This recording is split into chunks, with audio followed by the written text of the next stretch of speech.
Overtime or just over the top? And you thought hiking the minimum wage was a big deal. Imagine hiking it for darn near everybody else.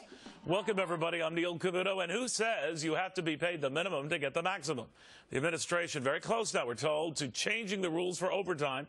And you really don't have to be an hourly worker to get it. Salaried workers presently making up to $52 grand would qualify for it.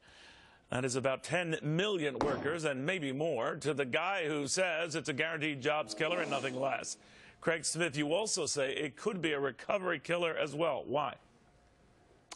Well, very simply put, Neil, and by the way, I'm not alone in this consensus. The Chamber of Commerce is saying this. The National Retail Federation is saying it, Neil. It's very simple. The last time we had a proposal like this by Mr. Obama, we got Obamacare. And all of a sudden, 40-hour-a-week workers became part-time workers. And this is going to create more part-time work, Neil. And that's going to mean the economy is going to be less robust because they have less money to spend. And if Mr. Obama thinks, I love the headline, Neil, that Politico used. Barack Obama poised to raise wages for millions. Nothing could be further from the truth, Neil. It's going to cause wages to drop.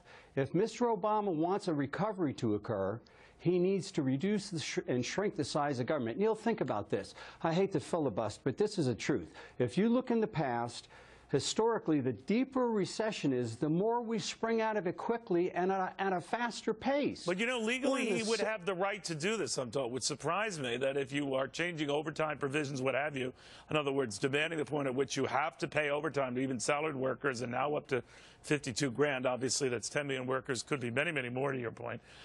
This is something that is in the Department of Labor's discretion within the White House's purview, and Congress can whine, moan, and complain all it wants. What do you make of that?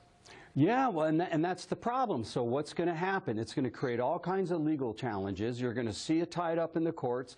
Remember when the National Labor Relations Board did this to Boeing in the Southeast, Neil, and held up thousands of high-paying jobs because Mr. Obama wanted to engineer the economy?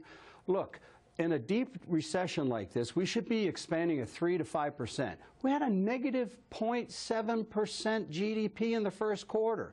This is going to slow the economic recovery.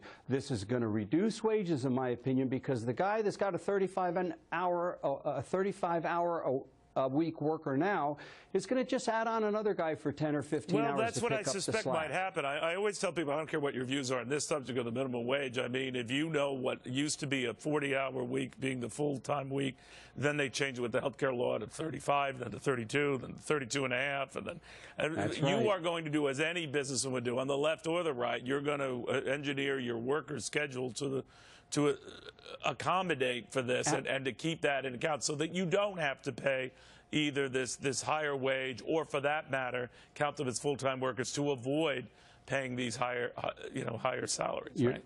You're exactly right, and that's why pre-recession, Neil, we have 50% more part-time workers now than pre-recession. You're right. Look, this isn't going to affect my business or some of my friends' businesses. Everybody's going to adjust accordingly.